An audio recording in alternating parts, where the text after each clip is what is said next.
They say silence is golden, but in Claire Warren's case, silence became her weapon. After suffering a traumatic miscarriage in her second trimester, Claire emerged from the hospital unable or unwilling to speak. The doctors called it conversion disorder, a psychological response to unbearable grief. Her husband, Daniel, an ER physician at the same hospital, blamed himself. He showered her with attention, made her tea she never drank, hovered over her like a guardian angel who never left the room. But Claire wasn't grieving. Not anymore. While Daniel cried behind closed doors and read her poetry to bring back her voice, Claire was texting another man from a burner phone she kept hidden behind the fake bottom of a tampons box. She didn't lose the baby because of stress. She chose to terminate it and never told her husband. Because the man she really loved was not her husband. And the man she loved had given her an ultimatum. Lose the child, lose the husband, or lose him forever. So if you think you've heard it all, you haven't. Hit follow on your favorite platform and leave us a comment, because the next story might just change the way you see everything. Don't miss a single twisted turn. Chapter 1. The Sound of Her Silence. The hospital room smelled like bleach and wilted carnations. The heart monitor had already been turned off.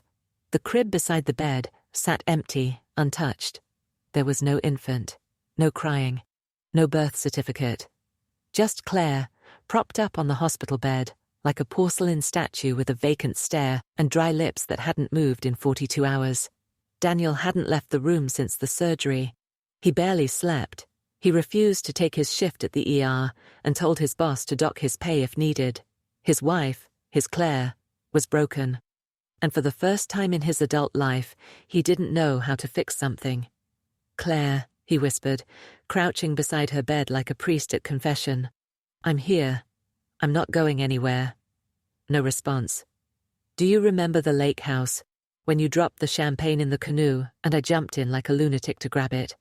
Still nothing. He smiled despite himself. "You laughed so hard you snorted. God, I miss that sound." Claire blinked, slowly, deliberately, but her mouth remained sealed. They called it selective mutism.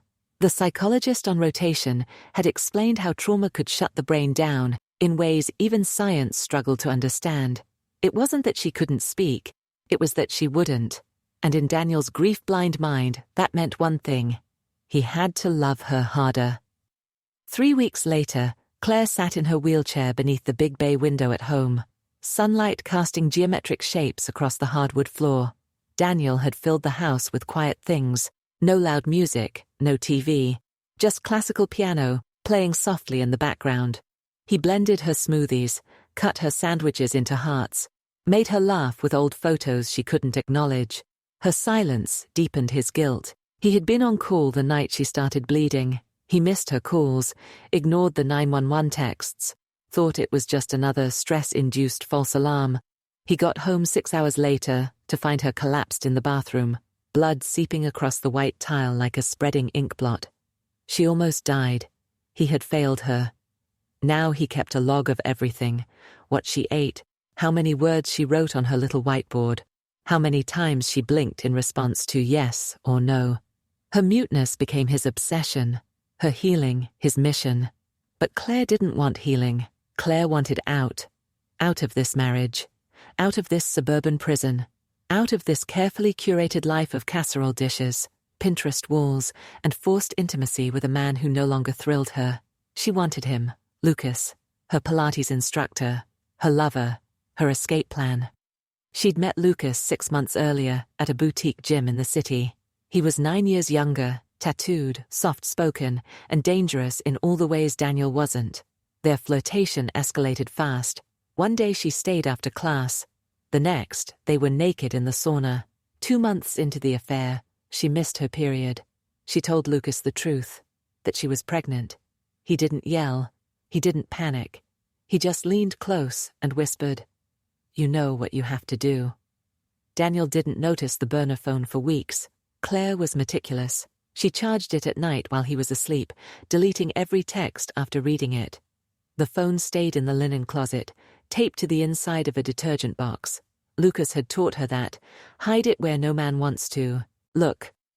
She wore earphones when she meditated, pretending to listen to nature sounds while actually sexting Lucas beneath her blanket.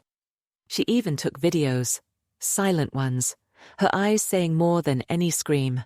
She couldn't speak, but her body could lie in fluent motion. One Thursday morning, Daniel called in late for his shift at the ER. He stood at the bathroom sink, his toothbrush in hand, watching Claire in the mirror. She was in her robe, hair damp from the shower, sipping a green smoothie. She always drank slowly now, as if performing healing for an invisible audience. Something in her expression caught his eye. Was that a smirk? No, just a twitch, a ghost of emotion. Gone before it was real. Daniel shook it off. Later that evening, while Claire napped in her sunroom chair, Daniel went to the linen closet, looking for lavender-scented dryer sheets. Claire always kept them in the bottom drawer, tucked inside an old tampon box. He opened it and saw the phone. Black, cheap, still warm in his hand. Daniel stared at it like it had grown fangs.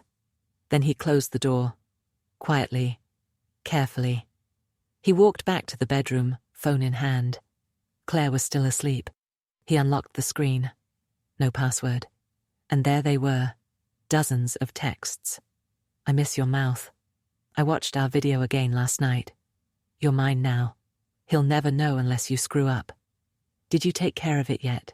Photos, videos, Claire's body, silent, expressive, hungry.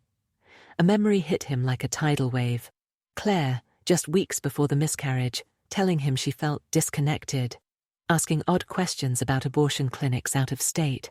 That wasn't about grief. That wasn't about them. She hadn't lost the baby.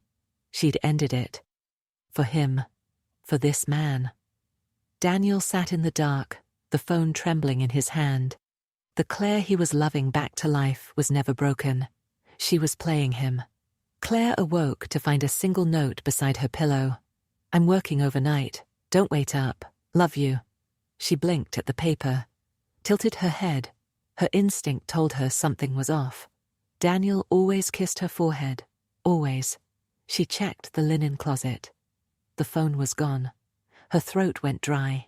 In less than an hour, she was in the garage, the keys to her husband's second car in hand. She hadn't driven in weeks, but she didn't care. She peeled out of the driveway and drove straight to the city, straight to Lucas's loft. She banged on the door, shaking. When Lucas opened it, shirtless, half asleep, her silence didn't faze him. He smirked. Trouble in paradise? Claire nodded, frantically scribbling on her notepad. He knows. Lucas's eyes narrowed. How much does he know? She wrote everything. The phone is gone. Lucas took the notepad, read it again. Then something shifted in his expression. Cold, calculating. Then we need to disappear. Tonight. Back at home, Daniel stood in his basement office. The burner phone sat open on the desk. His hands were shaking, not from fear, but fury. The woman he would have died for had used his grief like theatre lighting, had used their child as currency. He opened his drawer, removed a box. Inside, syringes, vials, sedatives. The kind you only accessed with a medical badge and a willing sense of denial. He was done being the quiet husband, the good man. Claire thought silence was a weapon. She was about to learn that a scalpel speaks louder than words. Chapter 2. A mouthful of silence. The engine of Daniel's car hadn't cooled. Its warmth still lingered in the garage like a phantom touch. Inside the house, the lights remained off. Claire was gone, but he wasn't surprised. In fact, he counted on it. He poured himself a glass of bourbon and watched the playback on the home security app. Clear footage of Claire discovering the burner phone was missing. Her panic had been textbook. Garage door opens, brake lights flare, vehicle gone in under 3 minutes. She'd gone to him. To Lucas. Daniel sipped the bourbon and watched her leave again, frame by frame. Her silence had never disturbed him as much as her performance did now, and every time he played it back, he admired her talent. She had turned muteness into a strategy, a disguise. a shield against accountability. But every performance has a closing act, and Daniel had just written hers. Lucas's loft was tucked between two abandoned storefronts in an industrial district just off Canal Street.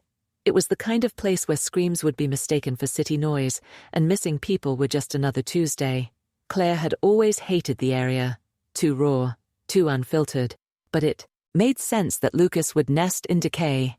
He was charming like mold, intoxicating and lethal in slow doses. She paced his hardwood floor, phone in one hand, writing furiously with the other. "We need to leave tonight, he's not safe." Lucas scanned her note with one eyebrow cocked. "You think he's going to hurt you?" Claire nodded, wrote again. "He found everything. The videos, the abortion, the texts. He knows I was never mute." Lucas exhaled and ran a hand through his hair. "Then this is your moment, the last clean break." He opened his closet and pulled out a small duffel bag already half packed. Claire froze. "Already packed? How long have you been planning this?" she wrote. Lucas didn't answer right away. He zipped the bag, then looked at her squarely. "A long time." That was when her stomach dropped. Not from guilt, from something colder, primal, something that whispered, "You're not in control anymore." Claire picked up her phone and started typing a message to herself. A mental to-do list, step-by-step instructions for how to disappear. Get cash, burn a SIM, train ticket to Montreal. But she never hit send, because the power went out. The loft fell into darkness. Silence. Lucas grabbed a flashlight. The hell? Claire backed into the kitchen. Her hands trembled. She tapped out another note. "He's here." Lucas scoffed. "Don't be dramatic." And then they heard it. Footsteps. Slow. Steady. From the stairwell.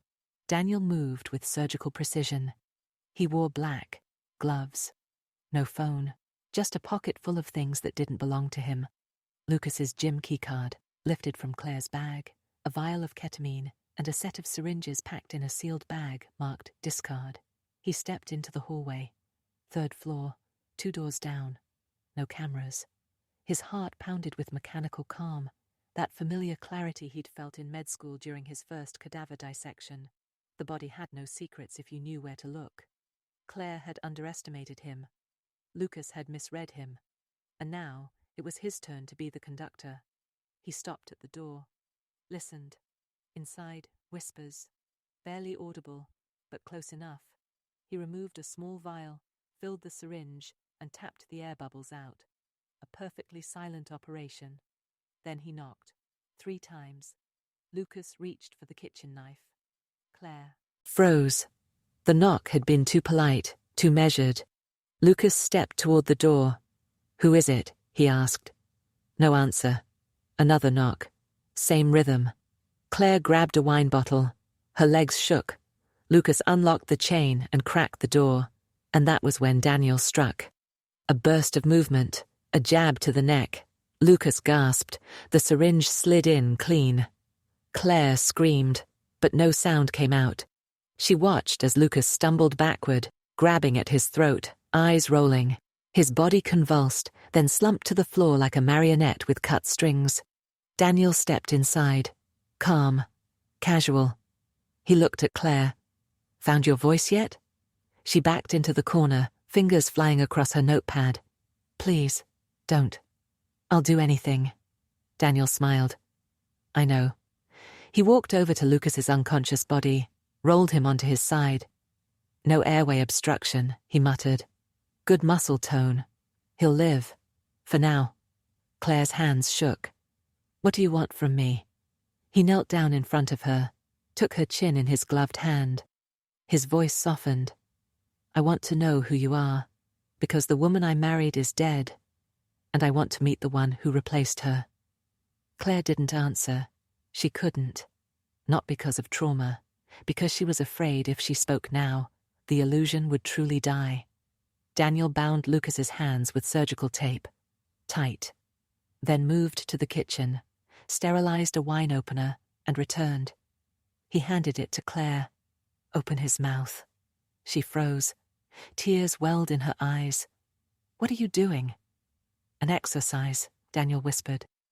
For your recovery. He knelt beside Lucas, holding him still. Claire shook her head violently. She dropped the opener. Her mouth opened, but only air came out. Daniel smiled. There she is. He stood, backed away. I'm not going to hurt him, not yet. But you are going to watch. Over the next hour, Daniel laid out every betrayal with surgical detail. He played the videos Claire had sent Lucas. He read the texts aloud, each one like a sermon. Lucas, sedated but conscious, moaned in protest but couldn't move. Claire couldn't stop crying. You think you're the first woman to get bored? Daniel said, circling the room. To want danger? To confuse lust with liberation? I would have understood, if you told me. But this was theatre. He held up the phone. Replayed a clip of Claire in lingerie, blowing a kiss to the camera with one finger pressed to her lips. Mute, but not modest. You exploited my grief to protect your lie, he growled. You let me suffer while you danced for this idiot like a puppet. Claire finally screamed, not loud, but audible. One word. Stop. Daniel froze and smiled. See? You can talk. He dropped the phone, shattered the screen beneath his shoe. Then he walked out. Claire sat in the loft for hours, afraid to move. Lucas groaned behind her, still groggy but breathing. Her silence had been broken, not by choice, but by force. She reached for her phone. It buzzed before she could call 911. One text, from an unknown number. If you tell the police, the next vial won't be sedative. It'll be cyanide. He's lucky I still believe in mercy. You only get one chance at honesty. Use it.